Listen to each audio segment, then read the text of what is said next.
When I look around this room, we are fishing people. A way of life is on the line for us as First Nations people. No one came and talked to our people to say, hey, do you want fish farms in your territory?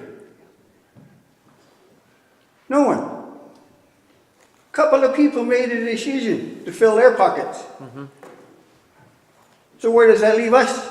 The biggest concern right now within a lot of our territories we're hearing about are fish farms. And the most important thing that we have to recognize is that we're all a part of this land. Well, it's the fish farms. It's the fish farms that are destroying everything, and you know, and I seen it for myself when I was out there. Time after time after time, I go to meetings and tell DFO, come up and have a look. I can send you a picture of the fish that are dying out there. Our old people always thought about the future and the next generation. You know, our old people always maya our gingina, because that's who was going to inherit it. You know, and they had a very, very special word for our children, kolayu. And it's a real powerful word, because that's who's taking, that's who's going to follow us.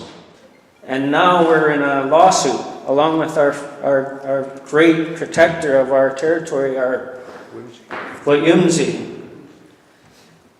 And we're getting charged for trespassing. The lawsuit is we're trespassing onto these farms in our territory. Something's really, really screwed up with that. The science is pretty irrefutable. I don't know why we're not listening to what the science has already been saying. Not only have we got displaced fishermen walking up and down the street, now our people are struggling to make a living. Never mind the thriving community that we once had. 3 docks full of boats that our families owned. Foreign companies have managed to wiggle their way in, and I'm not sure who sold our coast to this industry, but I want to find out who it is, and I want to vote and stand side by side with the candidate that is going to help us get rid of the farms. Thank you very much for your very wise words. It was good to hear.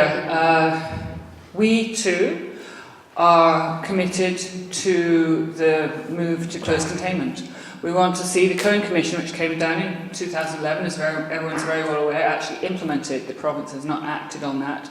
And we want to see those recommendations implemented, which moves the farms out of the migratory routes. And we want to move to close containment. We're saying we are going to do it. We're going to do it with the companies, we're going to do it with the communities, we're going to do it with First Nations. All we need to do is get them to keep them on the land, not transfer them into the water. And this can be done working in partnership. It can be done working in partnership with these Norwegian companies, where in Norway, the largest Norwegian bank came out in February, so just 2.5 months ago, with a report saying the next step for fish farming, salmon farming, is close containment. And that is where investment should be. It is happening in Norway. It can happen here. And we will make sure it does. And I think the biggest difference between our party, the NDP, and the Green Party, when you're considering, those who have not decided which way they're voting, when you're considering, is that the reality is we can form government. The Green Party has, at the moment, 1 MLA, and I respect the fact they have an MLA and that there will possibly be a couple more MLAs.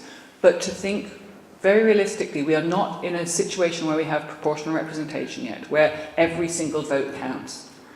We're in a position where it's the person who gets the most votes wins. And with all due respect to the hard work of the Green Party, I cannot see that they will win the 44 ridings needed in British Columbia to form a majority government and act upon their very strong commitment to remove fish farms. We will remove fish farms, we are committed to that, and we can actually form government to make this happen and make sure that these territories and the North Island are clear of fish farms. Thank you.